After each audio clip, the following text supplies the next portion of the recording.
Bonjour à toutes et à tous et bienvenue à l'écoute d'RFI si vous nous rejoignez. RFI à Paris, il est 17h. Le journal en français facile. Adrien Delgrange. Nous sommes le vendredi 15 mars, ravis de vous retrouver pour une nouvelle édition du journal en français facile. Avec au sommaire à Gaza, il est arrivé à bon port. Le bateau chargé d'aide humanitaire a commencé à être déchargé.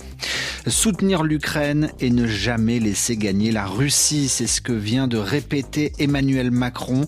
Le président français est à Berlin aux côtés du chancelier allemand et du Premier ministre polonais. Et puis pendant ce temps-là, se déroule une élection présidentielle en Russie, une élection perturbée par des jets de cocktails Molotov et une bombe qui a explosé devant un bureau de vote. Voilà pour les titres.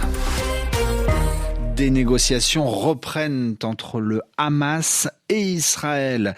Israël vient d'annoncer qu'elle allait envoyer une délégation au Qatar. Des représentants israéliens vont arriver à Doha pour discuter d'un échange d'otages retenus à Gaza contre des prisonniers palestiniens. Cette annonce intervient alors que le Hamas revoit à la baisse ses exigences, ses demandes. Le Hamas exigeait jusqu'ici un cessez-le-feu définitif et immédiat à Gaza. Le Hamas est désormais prêt à une trêve, à un arrêt des combats sur une période de 6 semaines. Pendant ce temps-là, une nouvelle distribution d'aide alimentaire a été prise pour cible à Gaza. Selon le Hamas, au moins 20 personnes ont été tuées et des centaines de blessés. Ça s'est passé la nuit dernière. Des morts et des blessés par des tirs israéliens d'après le Hamas, mais Israël dément. Israël dit ne pas être à l'origine des tirs mortels. Notre envoyé spécial à Jérusalem, Muriel Paradon, a recueilli le témoignage d'un habitant de Gaza. La nuit dernière, Mohamed Al-Sharif entend des tirs et des bombardements. Mais ils sont tellement réguliers, dit-il, qu'il n'y prête pas attention. Cet habitant du nord de Gaza habite tout près du lieu de distribution de l'aide humanitaire. Tous les jours, les gens se regroupent autour du carrefour du Koweït, qui n'est pas loin du barrage israélien installé depuis le début de la guerre. Les avions et les chars israéliens ont bombardé ces civils innocents qui se regroupent massivement pour une unique raison, ils ont besoin d'aide, de farine. Moi, personnellement, j'ai failli être pris pour cible parce que je me suis déplacé dans plusieurs endroits pour obtenir ces aides. Franchement, quand tu vas dans les marchés où il y a des vendeurs ambulants, tu ne trouves rien à manger, ni pour le déjeuner, ni pour le dîner. Même le lait pour les enfants, tu ne trouves pas. C'est très difficile de trouver quoi que ce soit. On en est arrivé à manger des plantes sauvages. Mohamed Al-Sharif a aussi tenté d'acheter des colis alimentaires parachutés par les airs à ceux qui les ont récupérés et qui les revendent. Sans succès, dit-il, il y a trop de personnes dans le besoin à Gaza.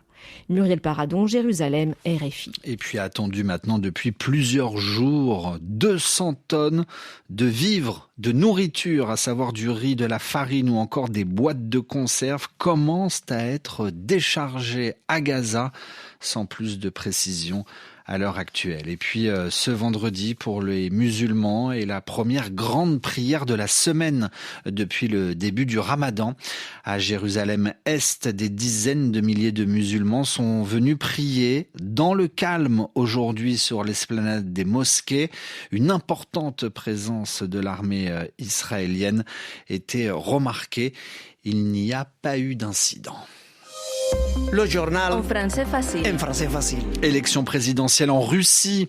Depuis ce matin et jusqu'à dimanche soir, les Russes sont appelés à voter.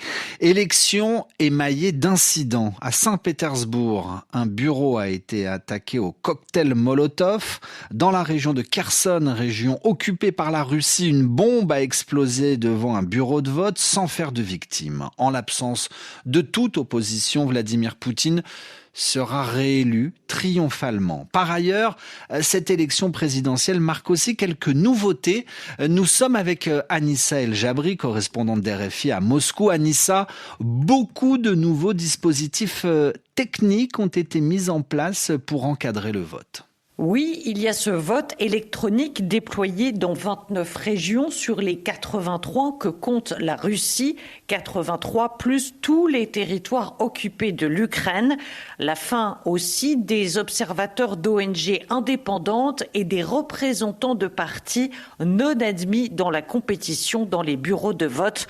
La fin également de ces caméras qui retransmettaient en direct sur le site de la commission électorale les opérations.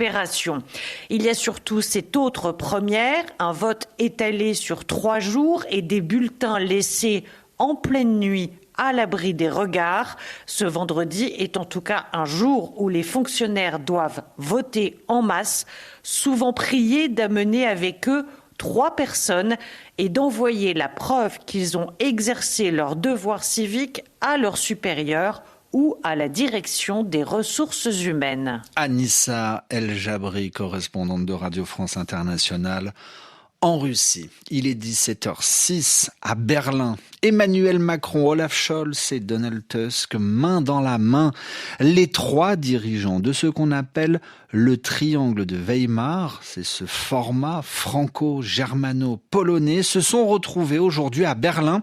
Le chancelier Olaf Scholz accueillait le premier ministre polonais Donald Tusk aussi, ainsi que le président français Emmanuel Macron, avec un but affiché, l'unité des 3 pays pour soutenir l'Ukraine, comme le précise Emmanuel Macron.